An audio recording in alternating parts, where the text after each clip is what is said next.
সারা দেশে যৌথ বাহিনীর অপারেশন ডেভিল হান্ট অনেক জায়গায় পৌঁছায়নি নির্দেশনা। রাজধানীতে নিয়মিত তল্লাশির বাইরে ছিল না তেমন তৎপরতা। যারা সন্ত্রাসী কর্মকাণ্ড করতেছে তাদেরকে দ্রুত আইনের আওতায় আনা দরকার। অভিযানটা পরিচালনা করতেছে, এটা যদি আরো আগে থেকে শুরু করতো তাহলে দেশের পরিস্থিতি আরো ভালো হতো। জিজ্ঞাসাবাদ করতেছি, সন্দেহজনক হলে আমরা ব্যবস্থা নেব আর কি।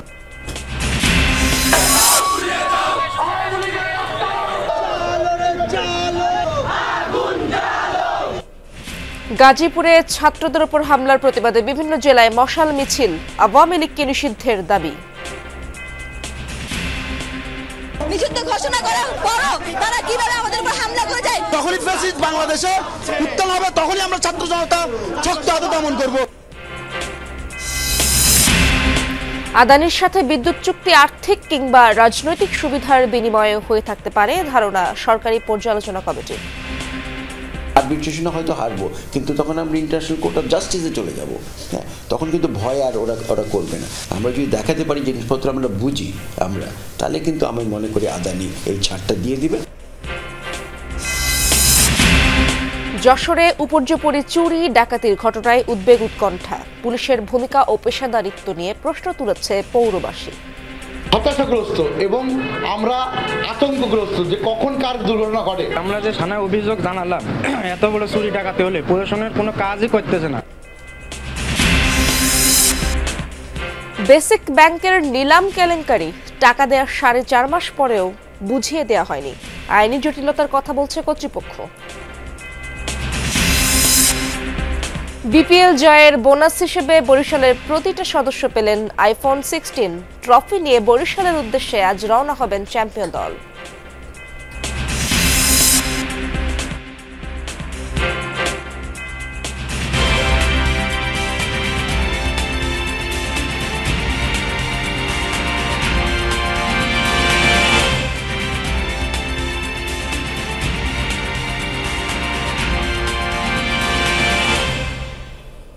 আমন্ত্রণ যমুনা নিউজে, আপনাদের সঙ্গে আছি আমি ইশরাত জাহান।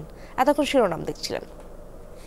সন্ত্রাসীদের আইনের আওতায় আনতে গাজীপুর সহ সারা দেশে অপারেশন ডেভিল হান্ট শুরু করেছে যৌথ বাহিনী। তবে মধ্যরাতে অভিযান পরিচালনার কথা থাকলেও অনেক জায়গায় দৃশ্যমান কোনো কার্যক্রম দেখা যায়নি। রাজধানীতে নিরাপত্তা চৌকি বসিয়ে নিয়মিত কার্যক্রম চালিয়েছে সেনাবাহিনী সহ আইন শৃঙ্খলা বাহিনীর সদস্যরা। এ সময় তারা বলেন, অপারেশন ডেভিল হান্টের বিষয়ে তাদের কাছে কোনো নির্দেশনা পৌঁছায়নি।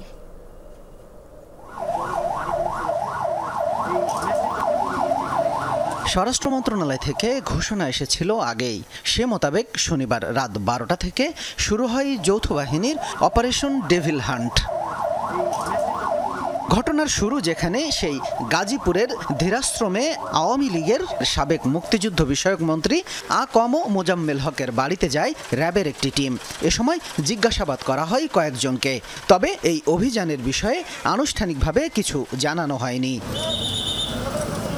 কড়া প্রহরা ছিল গাজীপুরের গুরুত্বপূর্ণ সড়ক আর অলিগলিতে। চেকপোস্ট বসিয়ে যানবাহনে তল্লাশি চালায় সেনা সদস্যরা। চট্টগ্রামে শনিবার রাত 12টা থেকে টহল দিতে দেখা যায় সেনা সদস্যদের। শহরের গুরুত্বপূর্ণ বিভিন্ন পয়েন্টে চেকপোস্ট বসিয়েছে আইন শৃঙ্খলা রক্ষাকারী বাহিনী। সন্দেহজনক গতিবিধি ও গাড়িতে তল্লাশি চালানো হয়। নগরীতে প্রবেশ ও বের হওয়ার রাস্তায় ছিল বাড়তি নজরদারি। যারা সন্ত্রাসী কর্মকাণ্ড করতেছে তাদেরকে দ্রুত আইনের আওতায় আনা দরকার। অভিযানটা পরিচালনা করতেছে, এটা যদি আরো আগে থেকে শুরু করতো তাহলে দেশের পরিস্থিতি আরো ভালো হতো। 6 মাসে দেশে অনেক কিছু হয়ে গিয়েছে। আপনারা দেখেছেন দেশে কোথাও শান্তি নাই, পুলিশের কাজ করছে না, যে যার কাজকর্ম ঠিকঠাক করে করছে না। এখনো পাই নাই, জিজ্ঞাসাবাদ করতেছি, সন্দেহজনক হলে আমরা ব্যবস্থা নেব আর কি। সাতক্ষীরায় রাত 12টার পর সড়কে দেখা গেছে সেনা সদস্যদের। সেনা সদস্যরা জানান, নিয়মিত টহলের অংশ হিসেবে তাদের কার্যক্রম চলেছে। খুলনা মহানগরীতেও সেনাবাহিনী ও আইন শৃঙ্খলা বাহিনীকে সড়কে দেখা গেছে। তারাও বলছেন, নিয়মিত কার্যক্রমের অংশ হিসেবে তারা টহল দিচ্ছেন। খুলনা মেট্রোপলিটন পুলিশের নিয়মিত একটি টহল কাজ। আমরা নিয়মিত রোস্টার ডিউটিতে আমরা আসি এবং নিয়মিত ডিউটিগুলো করি। একটা অপারেশন হওয়ার কথা সারা বাংলাদেশে, গাজীপুর সহ ডেভিল হান্ট নামক একটা অপারেশন হওয়ার কথা। এটা আমরাও জানছি নিউজের মাধ্যমে। আমাদের খুলনা মেট্রোপলিটন পুলিশ থেকে এখনো পর্যন্ত কোনো এরকম নির্দেশনা আমাদের কাছে নাই। এদিকে রাজধানীর বিভিন্ন গুরুত্বপূর্ণ স্থানে চেকপোস্ট বসিয়েছে সেনাবাহিনী। সেসব চেকপোস্টে প্রাইভেট কার, মোটরসাইকেল সহ সব ধরনের যানবাহন থামিয়ে চেক করা হচ্ছে। এ সময় অপারেশন ডেভিল হান্ট সম্পর্কে জানতে চাইলে বলেন এ বিষয়ে তাদের কাছে কোনো নির্দেশনা আসেনি।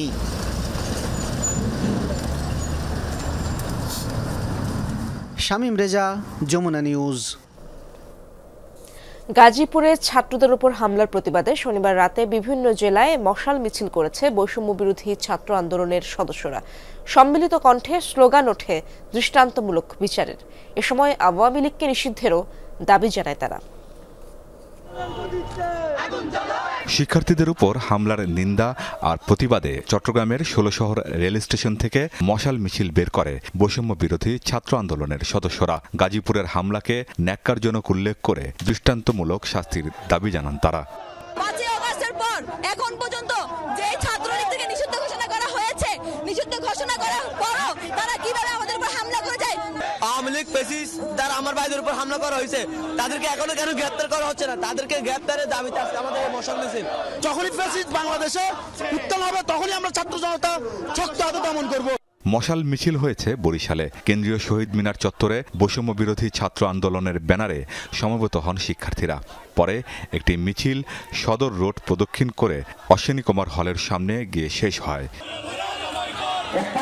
আওয়ামী লীগ নিষিদ্ধকরণের দাবিতে এবং গাজীপুরে ছাত্রদের উপর ন্যাক্কারজনক হামলার প্রতিবাদে মেহেরপুরে মশাল মিছিল করেছে বৈষম্য বিরোধী ছাত্র আন্দোলন। অক্সফোর্ড স্কুল চত্বর থেকে সূচনা হয় মশাল মিছিলের। শহরের প্রধান প্রধান সড়ক ঘুরে হোটেল বাজার ৩ রাস্তার মোড়ে এসে শেষ হয় স্লোগান। কুষ্টিয়ায় মশাল মিছিল থেকে ছাত্র জনতার উপর হামলার নিন্দা জানানো হয়। সেই সাথে জুলাই হত্যাকাণ্ডের বিচারের দাবি ওঠে সম্মিলিত কণ্ঠে। আমিন বাবু, যমুনা নিউজ। আদানির সাথে বিদ্যুৎ চুক্তি আর্থিক বা রাজনৈতিক সুবিধার বিনিময়ে হয়ে থাকতে পারে এমন ধারণা সরকারি পর্যালোচনা কমিটির। কিন্তু এ থেকে উত্তরণের করণীয় কি সেই সিদ্ধান্ত নিতে পারেনি তারা। বিদ্যুৎ খাতে সম্পাদিত চুক্তিগুলোর পুনর্মূল্যায়নের ঘোষণা সহ কমিটি গঠন করেও অন্তর্বর্তী সরকারের ভূমিকা সন্তোষজনক নয় বলে মনে করছে consumer association of Bangladesh, cab. সংস্থার সহসভাপতি বলছেন, প্রয়োজনে সরকার ও এই অসম চুক্তির বিরুদ্ধে মামলা করা হবে। ভারতের প্রধানমন্ত্রী নরেন্দ্র মোদীর আগ্রহে ২০১৭ সালে আদানির সাথে ১৪৯৮ মেগাওয়াটের বিদ্যুৎ চুক্তি করে বাংলাদেশ। অত্যন্ত গোপনীয় সেই চুক্তিতে বলা হয়, ন্যূনতম চাহিদা অনুযায়ী বিদ্যুৎ না নিলেও খরচ দিতে হবে। যে কয়লাই ব্যবহার করা হোক পরিশোধ করতে হবে ভালো মানের আন্তর্জাতিক দর অনুযায়ী। ভারত অংশের সঞ্চালন লাইনের খরচও পুরোটা বহন করবে বাংলাদেশ। দেশের স্বার্থ বিরোধী এমন অসংখ্য ধারা খুঁজে পেয়েছে পর্যালোচনায় গঠিত সরকারি কমিটি। সুবিধা পেলে সেটা আপনি পকেটে রাখছেন, আর অসুবিধা হলে আমার পকেটে চলে আসছে এটা। কিন্তু প্রবলেমটা হলো যে এটা তো চুক্তির মধ্যেই আছে। একতরফাভাবে এটা বন্ধ করতেও পারেন, মানে যেহেতু আপনি সার্বভৌম সরকার, কিন্তু সেটার কনসিকুয়েন্স তো আছে, বিশেষ করে বিনিয়োগকারীদের ক্ষেত্রে। অসম এই চুক্তি বাতিলের দাবি জানিয়েছে সাধারণ মানুষ। এরই মধ্যে রিট হয়েছে আদালতে। তবে বিশেষজ্ঞরা বলছেন, তাতে আন্তর্জাতিক আদালতের মুখোমুখি হতে হবে। সেক্ষেত্রে অনিয়মের প্রমাণ করা গেলে বিচারে জয়ের সম্ভাবনা থাকবে। প্রথমে আরবিট্রেশনে হয়তো হারবো, কিন্তু তখন আমরা ইন্টারন্যাশনাল কোর্ট অফ জাস্টিসে চলে যাব। হ্যাঁ, তখন কিন্তু ভয় আর ওরা করবে না। তো আমরা যদি যথেষ্ট শক্ত থাকি, আমরা যদি দেখাতে পারি জিনিসপত্র আমরা বুঝি তাহলে কিন্তু আমি মনে করি আদানি এই ছাড়টা দিয়ে দিবে। কিছু তো ঘটেছে, দুর্নীতির পেছনে কাজ করেছে ধরনের, সেটা যদি আপনি প্রমাণ করতে পারেন তাহলে কিন্তু খেলাটা বদলে যায়। এইটার যে এভিডেন্সটা, এটা এমন এভিডেন্স হতে হবে যেটা আদালতে গ্রহণযোগ্য। ওইগুলো আবার বের করা তো খুব কঠিন, কারণ এগুলো কিভাবে করা হয় আপনারা জানেন। এখান তার সব দলিল করে তার করা হয় না। কারো কারো মত, রাষ্ট্রের দোহাই দিয়ে যে কোনো অন্যায় চাপিয়ে দিতে পারে না কোনো ব্যক্তি বা দল। জনগণের ক্ষতি বিবেচনায় প্রয়োজনে সরকারের বিরুদ্ধে মামলার কথা জানান অধ্যাপক শামসুল আলম। এরকম উদ্যোগ ক্যাব নিতেও পারেন, এটা ক্যাবের বিবেচনাধীন আছে, কিন্তু এখনো ফাইনাল কোনো সিদ্ধান্ত হয়নি। সরকারের কাছে কোনো কিছু প্রত্যাশা করে লাভ নেই এবং সেটা করার কোনো অর্থও দাঁড়ায় না। এসব কমিটি করে এসব বিভ্রান্তিকর অবস্থা সৃষ্টি করা এবং মানুষকে বিভ্রান্ত করা, এবং আলটিমেটলি এসব বিষয় নিষ্পত্তি না করার একটা উপায় বা প্রক্রিয়া। অন্যদের বেলায় না থাকলেও আদানির চুক্তিতে বলা হয়েছে বিল পরিশোধে বিলম্ব হলে 15% সুদ দিতে হবে। সেই সুযোগ কাজে লাগাতে চক্রবৃদ্ধি হারে সুদ যোগ করে বিল দাবি করছে আদানি। রাসেল আহমেদ, যমুনা নিউজ, ঢাকা। যশোরে পরপর কয়েকটি ডাকাতি ও চুরির ঘটনায় বেড়েছে উদ্বেগ উৎকণ্ঠা। এসব ঘটনার কোনোটি কুল কিনারা করতে পারেনি পুলিশ। উদ্ধার হয়নি লুণ্ঠিত টাকা ও মালামাল। সেজন্য পুলিশের ভূমিকা ও পেশাদারিত্ব নিয়ে প্রশ্ন তুলেছে পৌরবাসী। 31 জানুয়ারি রাতে ডাকাত দল হানা দেয় যশোরের উপশহর এলাকায়। এ সময় নৈশ প্রহরীকে বেঁধে লুট করে একটি দোকানে। মালিকপক্ষের দাবি, ডাকাতরা নিয়ে যায় ইজি বাইকের 200টির বেশি ব্যাটারি সহ 25 লাখ টাকার বেশি পণ্য। অথচ ঘটনাস্থলের কয়েকশো গজ দূরে পুলিশের চেকপোস্ট ও ফাঁড়ি। 25 থেকে 30 মিনিটের ভিতরে এটা সব তাদের গাড়িতে লোড করে তারা এখান থেকে স্থান ত্যাগ করে। আমাদের ব্যবসাটা আবার আগের মতো একটা রানিং করা খুব একটা কষ্টসাধ্য। এর আগে 21 ডিসেম্বর শহরের শঙ্করপুর বাস টার্মিনাল এলাকার এসএস মোটরসে হানা দেয় ডাকাতরা। এ সময় 18 লাখ টাকার টায়ার ডাকাতির অভিযোগ করা হয়েছে। এখনো গতকালও আমাদের এখান থেকে গ্রিল কেটে মোটরসাইকেল চুরি করে নিয়ে গেছে, এই শঙ্করপুরের এই টার্মিনালের পাশ থেকে। কিছুদিন আগে ওই পাশের থেকে গরু বের করে নিয়ে চলে গেল, আবার তার কয়েকদিন পরে যে দোকানে এই পাশে একটা দোকান থেকে 30,000 টাকা মতন তালা কেটে নিয়ে গেল। আইনশৃঙ্খলা বাহিনীর খাতায় বাসাবাড়ি ও ব্যবসা প্রতিষ্ঠানে গত 4 মাসে ডাকাতির ঘটনা 8টি আর চুরি 20টির অধিক। এসব ঘটনায় কোনোটির কুল কিনারা করতে পারেনি পুলিশ। ফলে আতঙ্কে নগরবাসী।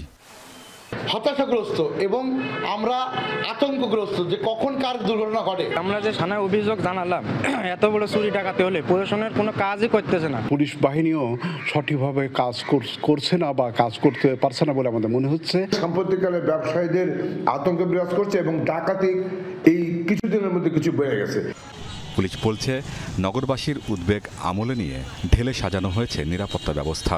আমাদের 10টি ফুট প্যাট্রোল শহরের বিভিন্ন জায়গায় তারা পদায়ন থাকবে এবং তারা দায়িত্ব পালন করবে এবং আশা করছি যে পুলিশি যে কার্যক্রম আছে সেই কার্যক্রমগুলো সঠিকভাবে বাস্তবায়নের মাধ্যম দিয়ে আমাদের আইন শৃঙ্খলা পরিস্থিতির যে ভালো অবস্থা আছে সেটিকে আরও বাড়ানো সম্ভব হবে।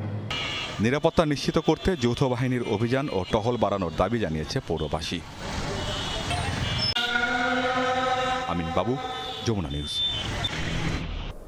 টাকা দেওয়ার 4.5 মাস পরও বেসিক ব্যাংকের কাছ থেকে নিলামি সম্পত্তি বুঝে না পাওয়ার অভিযোগ তুলেছে স্টেক হলিডেজ।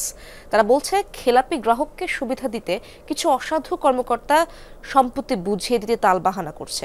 যদিও দরপত্রে দ্বিতীয় হওয়া প্রতিষ্ঠান অভিযোগ করছে, নিলাম বাতিলের পর সেটি কার্যকর করাই জালিয়াতির শামিল। আর বেসিক ব্যাংক কর্তৃপক্ষ বলছে, নিলাম হলেও আইনগত জটিলতায় সম্পত্তি বুঝিয়ে দেওয়া যাচ্ছে না স্টেক হলিডেজকে। বেসিক ব্যাংকের গুলশান শাখার খেলাপি গ্রাহক ইউকে বাংলা ট্রেডিং। দীর্ঘদিন ঋণের টাকা পরিশোধ না করায় জামানত হিসেবে রাখা বনানী 11 নম্বর রোডের ফ্ল্যাটটি নিলামে তোলে ব্যাংক। গত বছরের মে মাসে নিলাম বিজ্ঞপ্তিতে অংশ নেয় স্টেক হলিডেজ সহ একাধিক প্রতিষ্ঠান। এতে সর্বোচ্চ 2,65,00,100 টাকা প্রস্তাব করে স্টেক হলিডেজ জয়ী হয়। পরে নিলামটি বাতিল করে বেসিক ব্যাংক। পে অর্ডার ফেরত নিতে বলা হয় নিলামে অংশগ্রহণকারীদের। বিষয়টি পুনর্বিবেচনার আবেদন করে স্টেক হলিডেজ এবং সর্বোচ্চ দরদাতা হিসেবে স্টেক হলিডেজের কাছে ফ্ল্যাটটি বিক্রির সিদ্ধান্ত নেয় পর্ষদ। সিদ্ধান্ত অনুযায়ী পুরো টাকা পরিশোধ করে প্রতিষ্ঠানটি। এরপর পেরিয়ে গেছে 4 মাস। আমরা তাদের ডিসিশন অনুযায়ী তাদের যত নিয়ম নীতি আছে আমরা মেনে টাকাটা আমরা জমা দিই। আমরা ওনাদেরকে বলি মর্গেজকৃত সম্পত্তিটা বোঝাই দেন, ওনারা তখন গুড়িমুষি করে, ওনারা আমাকে ঘোরায়। কোম্পানির অভিযোগ, কিছু কর্মকর্তা গড়িমসি করছেন খেলাপি গ্রাহকের পক্ষ হয়ে। জানতে পারলাম যে ফিদা এবং সমিত নাম করে দুজন গুলশান ব্রাঞ্চের, ওনারা করাপ্টেড অফিসার ওই ব্রাঞ্চের, ওনারা ওই 165 কোটি ঋণ খেলাপি তাদেরকে সাপোর্ট দিচ্ছে। দেওয়ার কারণে আমাদের এটাকে জানানো হলো যে আপনাদের এটাকে বাতিল করা হয়েছে। ওনারা তো আগেই বলতে পারতেন যে না, আমরা এটাকে ক্যান্সেল করব, আপনারা টাকা জমা দিয়েন না। এদিকে নিলাম বাতিলের পর তা আবারও কার্যকর করাই জালিয়াতির অভিযোগ তুলে বাংলাদেশ ব্যাংকে অভিযোগ দিয়েছে দ্বিতীয় সর্বোচ্চ দরদাতা। যিনি 1 নম্বরে ছিলেন ওনারটা ছিলেন আমার থেকে 100 টাকা বেশি। 15 থেকে 20 দিন পরে জানালেন অনিবার্য কারণে ক্যান্সেল করছি, যদি আবার আমরা এটা বিক্রি করি তাহলে অবশ্যই জানানো হবে। এরপরে আর ব্যাংক এখন অবধি আমাদের কিছু জানায়নি। ব্যাংকের গুলশান শাখা জানিয়েছে কিছু সমস্যার কারণে সর্বোচ্চ দরদাতাকে ফ্ল্যাটটি বুঝিয়ে দেওয়া সম্ভব হচ্ছে না। ফার্স্টে ক্যান্সেল হয়েছে, আবার অ্যাকসেপ্ট হয়েছে, আবার ক্যান্সেল হয়েছে। এই জন্য হেড অফিস আপনাকে এই ব্যাপারে মানে দে আর দ্য কোয়ালিফাইড অথরিটি আপনাকে একবারে ঠিক ইস্যুটা বলার জন্য আর কি, তারা কোন কনটেক্সটে বা কোন কনসিডারেশন থেকে এই ডিসিশনগুলি এসছে আর কি। বাংলাদেশ ব্যাংকে অভিযোগ ছাড়াও হাইকোর্টে রিট করেছেন মূল গ্রাহক। আইনি জটিলতায় সিদ্ধান্ত নিতে পারছে না ব্যাংক, বলছেন সহকারী মহাব্যবস্থাপক। ব্যাংক যে সার্টিফিকেট বলে এই সম্পত্তিটা বিক্রয়ের নিলাম বিজ্ঞপ্তি দিয়েছিল, পার্টি হাইকোর্টে রিট করে 33-5 ধারা যে সার্টিফিকেটের কার্যকারিতাটা স্থগিত করে দেওয়াতে আমাদের এই নিলাম প্রক্রিয়াটাই এখন স্থগিত হয়ে আছে। হাইকোর্টের রিট নিষ্পত্তির আগে এই বিষয়ে কোনো ধরনের সিদ্ধান্ত নেওয়া সম্ভব হচ্ছে না। টাকা নেওয়ার পর সম্পত্তি বুঝিয়ে দেওয়াই নিয়ম, বলছেন সাবেক ব্যাংকার এবং আইনজীবীরা। নিলাম টাকা নেওয়ার পরে আর বাতিল হবে না, টাকা যদি সে দিয়ে দেয় আর বাতিল করতে পারবে না। 5 ওয়ার্কিং ডেজ বা 1 উইক ডকুমেন্ট রিডেমশন, মানে যেটা মর্টগেজ করা আছে সেটা রিলিজ হয়ে যাবে এবং নতুন মালিকের নামে এটা জমি রেজিস্ট্রি হয়ে যাবে। সম্পূর্ণ টাকা পরিশোধ করেন এবং পরিশোধ করার পরে ব্যাংকের এটা দায়িত্ব হলো তাকে বুঝিয়ে দেয়া। যদি এটা ব্যর্থ হন তাহলে এটা ব্যাংকের পক্ষ থেকে একটা চুক্তি ভঙ্গ করা হলো এবং এই চুক্তিটা বাস্তবায়ন করা ব্যাংকের একটা দায়িত্বের মধ্যে পড়ে। বেসিক ব্যাংক কর্তৃপক্ষ জানিয়েছে আইনি জটিলতা শেষ হলেই নিলামের বিষয়ে চূড়ান্ত সিদ্ধান্ত নেওয়া হবে। আলমগীর হোসেন, যমুনা নিউজ, ঢাকা। অযথা সময় ক্ষেপণ করে ক্ষমতায় থাকার ইচ্ছে নেই অন্তর্বর্তী সরকারের। অতি জরুরি সংস্কারের পরেই নির্বাচনের প্রক্রিয়া শুরু হবে বলে জানিয়েছেন আইন উপদেষ্টা আসিফ নজরুল। সন্ধ্যায় রাজধানীর ফরেন সার্ভিস একাডেমিতে এক সংবাদ সম্মেলনে একথা বলেন তিনি। সংস্কার কমিশনের প্রস্তাবিত সুপারিশের অধিকাংশই 1 মাসের মধ্যে বাস্তবায়ন করা সম্ভব। রাষ্ট্র সংস্কার গঠিত 6 কমিশনের পূর্ণাঙ্গ প্রতিবেদন প্রকাশ হয়েছে আজ। মন্ত্রিপরিষদ বিভাগের ওয়েবসাইটে এই প্রতিবেদনগুলো প্রকাশ করা হয়েছে। আশু, মধ্যমেয়াদী এবং দীর্ঘমেয়াদী এই 3 ভাগে এই প্রস্তাবগুলো উপস্থাপন করা হয়েছে। 6টি সংস্কার কমিশনের মধ্যে 5টি বেশ কিছু আশু প্রস্তাব দিয়েছে। এ ব্যাপারে রাজধানীর ফরেন সার্ভিস একাডেমিতে আয়োজিত সংবাদ সম্মেলনে বিস্তারিত জানান আইন উপদেষ্টা আসিফ নজরুল। আশু যে সংস্কার প্রস্তাব আছে এটার মধ্যে কিছু জিনিস আছে যেটা আমরা ইতিমধ্যেই করতে পারি, ইনফ্যাক্ট 2-1টা জিনিস আমরা করেও ফেলেছি অলরেডি। জনপ্রশাসনে অগ্রাধিকার পাচ্ছে কুমিল্লা ও ফরিদপুরকে নতুন বিভাগ করা, মন্ত্রণালয়ের সংখ্যা হ্রাস, জেলা প্রশাসককে জেলা কমিশনার হিসেবে অভিহিত করা সহ অন্যান্য প্রস্তাব। বিচার ব্যবস্থায় আশুকরণীয়র মধ্যে আছে বাণিজ্যিক আদালত গঠন, পাবলিক সার্ভিস কমিশন পুনর্গঠন, মামলা জট কমাতে অবসরপ্রাপ্ত জেলা জজদের চুক্তিভিত্তিক নিয়োগ, জুডিশিয়াল সার্ভিস সদস্যদের আচরণবিধি নির্ধারণ সহ আরও বেশ কিছু প্রস্তাব। পুলিশ সংস্কার কমিশনের প্রস্তাবে অগ্রাধিকার পেয়েছে পুলিশদের মানবাধিকার ট্রেনিং ও আচরণবিধি প্রণয়ন। নির্বাচন ব্যবস্থা সংস্কার কমিশনের আশুকরণীয়র মধ্যে আছে গণপ্রতিনিধিত্ব আদেশ সংশোধন, গণমাধ্যম নীতিমালা সংশোধন, অনলাইন ভোটিং এর পরীক্ষা নিরীক্ষা শুরু করা সহ আরও কিছু বিষয়। দুদক সংস্কার কমিশনের প্রস্তাবে অগ্রাধিকার পেয়েছে দুর্নীতি বিরোধী জাতীয় কৌশল বাস্তবায়নে, ন্যায়পাল নিয়োগ, কালো টাকা কখনোই সাদা না করার আইন প্রণয়ন, বেসরকারি পর্যায়ের ঘুষ লেনদেনকে শাস্তির আওতায় আনা সহ আরও কিছু করণীয়। তবে সংবিধান সংস্কার কমিশন কোনো আশুকরণীয় পেশ করেনি। তাদের প্রতিটি প্রস্তাব রাজনৈতিক দলের সাথে ঐক্যমত্যের ভিত্তিতে বাস্তবায়ন করতে হবে বলে জানান আসিফ নজরুল। সময় ক্ষেপণ করা সরকারের থেকে থাকার বিন্দুমাত্র ইচ্ছা নাই। আমরা অবাধ সুষ্ঠু নির্বাচন নিশ্চিত করার জন্য যেই সংস্কারগুলো অতি জরুরি সেগুলি করার সাথে সাথে নির্বাচন প্রক্রিয়ার মাধ্যমে আমরা চলে যেতে চাই। এ সময় ঘোষণাপত্র নিয়েও কথা বলেন আইন উপদেষ্টা। জানান বিএনপি একটি ঘোষণাপত্র প্রস্তুত করেছে, সেটি নিয়েও আলোচনা হবে। বলেন এক্ষেত্রে ছাত্রনেতারা যথেষ্ট সংযমের পরিচয় দিচ্ছে। এ সময় সবাই প্রক্রিয়াটিকে বেগবান করার চেষ্টা করবে বলে আশা প্রকাশ করেন তিনি। জুলাই ঘোষণাপত্রের বিষয়ে বিএনপি ওনারা একটা ঘোষণা প্রস্তুত করেছেন। আমাদের যারা ছাত্র নেতৃবৃন্দ আছে ওনাদের সাথে বসবেন। তবে এই ব্যাপারে আমি বলতে চাই আমাদের যারা ছাত্র নেতৃবৃন্দ আছেন ওনারা যথেষ্ট সংযম, ধৈর্য এবং সহনশীলতার পরিচয় দিচ্ছেন। আমি আশা করব জুলাই গণঅভ্যুত্থানে যারা পক্ষরাষ্ট্ররা যারা আছেন ওনারা সবাই এই প্রক্রিয়াটা একটু বেগবান করার চেষ্টা করবেন। সরকারের সহনশীলতা, অবাধ মত প্রকাশের পরিবেশ ও গণতান্ত্রিক চর্চার ক্ষেত্রে সরকারের অসীম শ্রদ্ধাবোধের কারণে স্বৈরাচার মাথাচাড়া দেওয়ার সুযোগ পাচ্ছে বলেও মন্তব্য করেন অধ্যাপক আসিফ নজরুল। সরকারের সহনশীলতা, অবাধ মত প্রকাশের পরিবেশ এবং গণতান্ত্রিক চর্চার ক্ষেত্রে সরকারের অসীম শ্রদ্ধাবোধের কারণে এগুলি ঘটছে। তানভীর মৌসুম, যমুনা নিউজ, ঢাকা। ডক্টর মোহাম্মদ ইউনূসকে বিশ্বে নেতিবাচকভাবে তুলে ধরতে বিপুল অর্থের বিনিময়ে বড় ষড়যন্ত্র হচ্ছে এমন অভিযোগ করেছেন তার প্রেস সচিব শফিকুল আলম।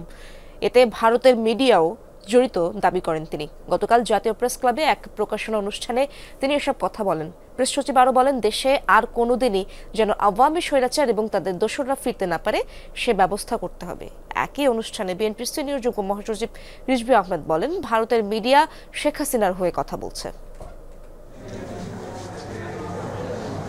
২৪শে ছাত্র জনতার অভ্যুত্থানের পর সারা দেশের দেয়ালে দেয়ালে আঁকা হয়েছে অসংখ্য গ্রাফিতি, ফুটিয়ে তোলা হয়েছে ফ্যাসিবাদের বিরুদ্ধে সংগ্রাম আর পতিত আওয়ামী লীগ সরকারের নারকীয়তা। দ্রোহের গ্রাফিতি ২৪-এর গণ অভ্যুত্থান শিরোনামে একটি বই লিখেছেন জিএম রাজীব হোসেন। জাতীয় প্রেস ক্লাবে আজ দুপুরে অনুষ্ঠিত হলো মোড়ক উন্মোচন। অনুষ্ঠানের বিশেষ অতিথি ছিলেন প্রধান উপদেষ্টার প্রেস সচিব শফিকুল আলম। সেখানে রাখা বক্তব্যে বলেন, ডক্টর মোহাম্মদ ইউনূসকে বিশ্বের নেতিবাচকভাবে তুলে ধরতে বিপুল অর্থের বিনিময়ে বড় ষড়যন্ত্র হচ্ছে। এতে ভারতের মিডিয়াও জড়িত। ওদের মাঝে ইউনূস হচ্ছে জঙ্গি লিডার, ইউনূসকে ঘিরে আছে কারা জঙ্গি লিডার। এটা কেন করছে জানো? এটা খুবই ওয়েল অর্কেস্ট্রেটেড ক্যাম্পেইন এবং এটা ইন্ডিয়ান মিডিয়াও এটার সাথে জড়িত। তারা মিলিয়নস অফ ডলার খরচ করছে এই হাসিনার অলিগার্কগুলো। সে একটা নতুন ন্যারেটিভ তৈরি করতে চাচ্ছে, ওয়ার্ল্ডে বুঝাইতে চাচ্ছে যেই তুমি যে একটাকে গণ অভ্যুত্থান বলতেছো সেটা আসলে গণ অভ্যুত্থান না। আওয়ামী লীগ ও তার দোসররা যেন কোনোভাবেই রাজনীতিতে ফিরতে না পারে সেই ব্যবস্থা নেওয়া হচ্ছে বলেও জানান শফিকুল আলম। আমরা একটু থেমে যাব, ওরা আবার মাথাচাড়া দেওয়ার চেষ্টা করবে। এইটা যাতে না হয়, বাংলাদেশে যাতে কোনো ধরনের কোনোভাবে স্বৈরাচার এবং তার সাঙ্গপাঙ্গরা ফিরে আসতে পারে, এটা আমাদের দেখতে হবে।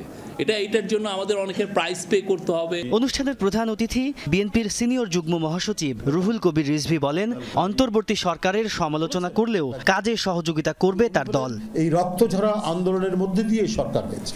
হ্যাঁ, কনস্ট্রাকটিভ সমালোচনা যাতে হয়।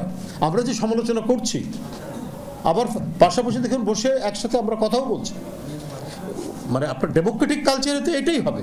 ভারতীয় গণমাধ্যমের সাম্প্রতিক কর্মকাণ্ডের কড়া সমালোচনা করেন বিএনপির এই সিনিয়র নেতা।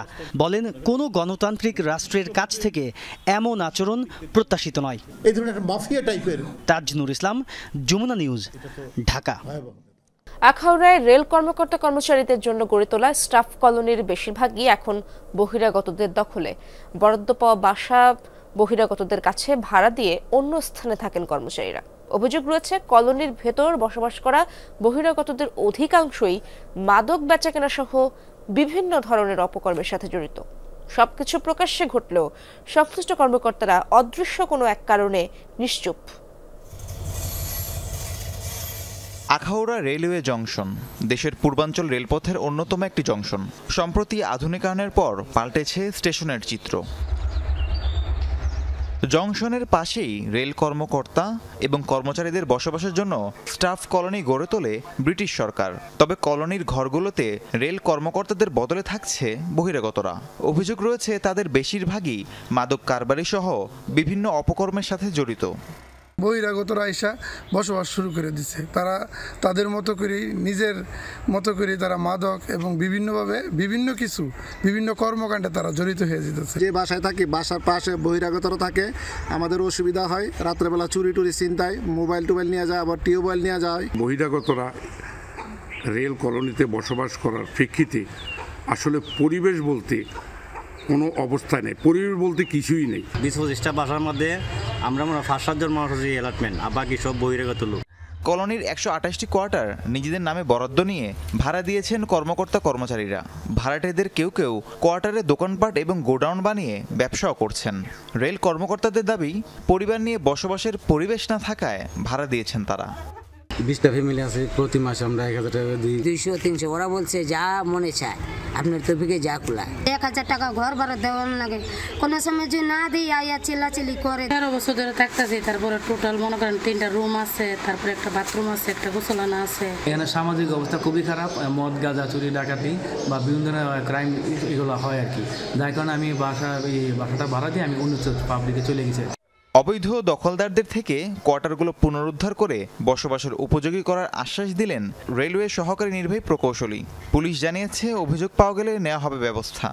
যোগ্য বাসাগুলি মেরামতের প্রয়োজনীয় ব্যবস্থা আমরা গ্রহণ করতেছি এবং পর্যায়ক্রমে বরাদ্দের ব্যবস্থা করতেছি। বাসাবাড়িগুলোতে যদি কোনো অপরাধ সংঘটিত হয় তাও দেখভাল করার দায়িত্ব হলো প্রশাসনিক থানার। এটা IWO অভিযোগ দিবে, অভিযোগের পরিপ্রেক্ষিতে আইনগত ব্যবস্থা গ্রহণ করা হবে।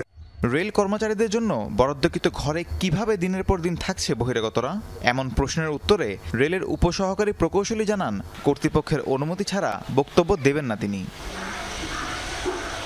রাহিম সারোয়ার, যমুনা নিউজ। ঘুরে দাঁড়ানোর চেষ্টায় ময়মনসিংহের বন্যা দুর্গত এলাকার কৃষক। বানের জলে আমন ফসল পুরোটাই ডুবে যাওয়ায় ব্যাপক ক্ষয়ক্ষতির শিকার হয়েছেন চাষিরা। বোরো আবাদের মৌসুম শুরু হয়, সেই খরচ জোগাতে হিমশিম খাচ্ছেন অনেকেই। কেউ ধার দেনা করে, আবার কেউ জমি বন্ধক দিয়ে জোগাচ্ছেন চাষের খরচ। টিকে থাকার এই লড়াইয়ে চান সরকারি সহযোগিতা।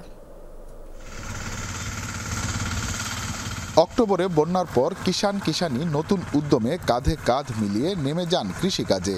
ভারত থেকে আসা পাহাড়ি ঢলে ময়মনসিংহের ধোবাউড়া উপজেলার এসব জমি ছিল পানির নিচে। ক্ষতিগ্রস্ত চাষিরা বোরো ফসল করে ঘুরে দাঁড়াবার স্বপ্ন দেখছেন, কিন্তু সেই স্বপ্নে অনেক বাধা। আমরা তো এদিকে কাজ করি, সংসার চলে না, আমরা সবাই কাজ করি, বেডানো আমরা এক মন ধান কিনলে 3 দিন কাম করন লাগে একজনের বাড়িতে। তাহলে 1 মন ধান কিনা যায়, 1 মন ধান কিনিয়া সংসার চালায় না, তরি তরকারি এটা বিজেপি কিনবো। সবকিছু মানে টানা আসার আর কি, এই হাতের বসে এখন করতে পারতেছি না। হাতের ফসল হয়েছি না তা হাতের দেয়া। চাষিরা বলছেন, আমন ধানের পুরো ফসল বন্যায় ডুবেছে, আর বোরো আবাদে খরচও হচ্ছে অনেক। মিলছে না তেমন সরকারি সহায়তাও। সারটার তো আমরা কিনে আনতে আসি, আগে 1200 টাকা বস্তা ছিল, 1400 টাকা বস্তা পিছিয়ে 200 টাকা বাইরে গেছে। আমনেও মার খাইলাম, লেনা দানা করে গিরিসি করতেছে আর কি। কৃষক অরিজিনালি কৃষকে কিছু পায় না তো, যারা পায়, যারা খেত খামারে নাই চেয়ারম্যানের লোক স্যামসাং করে ঘুরে এরা পায়। আমরা তো কাজ করে বল হয় না, আমরা তাদের সাথে ঘোরার তো কোনো সুযোগ নাই। কৃষি বিভাগ বলছে, বন্যার ক্ষয়ক্ষতি পুষিয়ে নিতে কৃষকদের সাথে কাজ করছেন তারা। দেয়া হচ্ছে প্রণোদনা, সার, বীজ সহ নানা পরামর্শ। ময়মনসিংহ পুরো জেলায় 60,000 কৃষককে আমরা বোরো প্রণোদনা দিয়েছি। বোরো হাইব্রিড বীজের প্রণোদনা, শুধু প্রতিজন কৃষককে 2 কেজি করে বীজ প্রদান করা হয়েছে। এক্ষেত্রে আমরা বন্যা ক্ষতিগ্রস্ত যে সমস্ত উপজেলাগুলো ছিল তাদেরকে একটু প্রাধান্য দিয়ে আমরা এই কার্যক্রমটা বাস্তবায়ন করছি।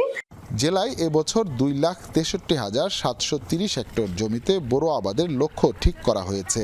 এর মধ্যে হালুয়াঘাটে 22,845 হেক্টর এবং ধোবাউড়ায় 14,220 হেক্টর। হুসাইন শাহিদ, যমুনা নিউজ, ময়মনসিংহ। বিমানের টিকিটের চড়া মূল্যে বিপাকে মালয়েশিয়ায় বসবাসরত প্রবাসী বাংলাদেশিরা। হঠাৎ করেই দাম দ্বিগুণের বেশি বেড়ে যাওয়ায় ইচ্ছা থাকলেও অনেকেই দেশে আসতে পারছেন না। টিকিট সিন্ডিকেট ও এয়ারলাইন্সের অসহযোগিতায় ক্ষুব্ধ তারা। মালয়েশিয়া থেকে আরও জানাচ্ছেন আহমাদুল কবির, তার পাঠানো তথ্যচিত্রে বিস্তারিত। বেড়েই চলেছে ঢাকা কুয়ালালামপুর রুটে বিমান ভাড়া। টিকিটের আকাশ ছোঁয়া দামে কর্মক্ষেত্রে ছুটি পেলেও ঘরে ফিরতে পারছেন না প্রবাসী বাংলাদেশিরা। টিকিট কাটতে এসে হতাশ হয়ে ফিরে যাচ্ছেন আবারও। মাত্র 3 মাস আগেও নাগালের মাঝে ছিল বিমান ভাড়া। গেল বছরের জুন জুলাই মাসেও 20 থেকে 25,000 টাকায় রিটার্ন টিকিট বিক্রি করেছে ট্রাভেল এজেন্সিগুলো। এখন সেই টিকিট বিক্রি হচ্ছে 54 থেকে 80,000 টাকায়। ওয়ান ওয়ে টিকিট কিনতেও হিমশিম খাচ্ছেন প্রবাসী বাংলাদেশিরা। গুনতে হচ্ছে 41 থেকে 50,000 টাকা পর্যন্ত। টিকিটের এই চড়া দামে ক্ষুব্ধ প্রবাসী বাংলাদেশিরা। দায়ী করছেন সিন্ডিকেট এবং এয়ারলাইন্সের খামখেয়ালিপনাকে। প্রবাসী বাংলাদেশিরা দেশে প্রত্যাবর্তনের জন্য 1-2 বছর বা 3 বছর পরে ছুটিতে যায়, তখনই এই সিন্ডিকেট ভীষণভাবে সক্রিয় হয়ে ওঠে। 500 টাকার টিকিট তখন 2,000-3,000 টাকা পর্যন্ত তারা জনগণকে, প্রবাসী শ্রমিকদেরকে ঠেকিয়ে দাম বাড়িয়ে দেয়। দীর্ঘ সময় ধরে টিকিট সিন্ডিকেটের কাছে জিম্মি হয়ে আছে প্রবাসীরা। বিগত সরকার এই বিষয়ে কোনো পদক্ষেপ নেয়নি, বর্তমান অন্তর্বর্তীকালীন সরকারও এই বিষয়ে কোনো পদক্ষেপ নিচ্ছে না। সারা বিশ্বের প্রবাসীদের দাবি এই টিকিট সিন্ডিকেটের কালো হাত ভেঙে দিয়ে প্রবাসীদের পাশে দাঁড়ানো, কারণ আমরা এই উচ্চ মূল্যের টিকিট দিয়ে প্রবাসীরা আমরা দিশেহারা। একটি অসাধু সিন্ডিকেটের কারণে প্রবাসীদের এই দুরবস্থা। তাই আমি সকলের দৃষ্টি আকর্ষণ করছি যাতে সিন্ডিকেট ভেঙে দিয়ে প্রবাসীদের দুর্ভোগ মেটানোর জন্য ব্যবস্থা করা হয়। বর্তমানে ঢাকা কুয়ালালামপুর রুটে 5টি এয়ারলাইন্স সরাসরি ফ্লাইট পরিচালনা করছে। প্রতি সপ্তাহে পরিচালিত হচ্ছে অর্ধশতাধিক ফ্লাইট। তাজরিয়ান সোবহান, যমুনা নিউজ।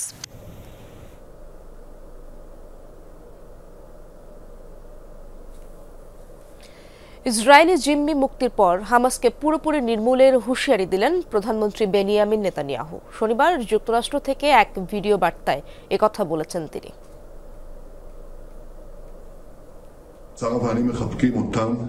যে কোনো কিছুর বিনিময়ে গাজা থেকে বাকি ইসরায়েলি জিম্মিদের ফিরিয়ে আনা হবে। তাদের নিরাপত্তা নিশ্চিতই আমাদের প্রধান উদ্দেশ্য। তবে গাজার নিয়ন্ত্রণ হামাসের হাতে থাকবে না, আমরা তাদের ধ্বংস করে দিব।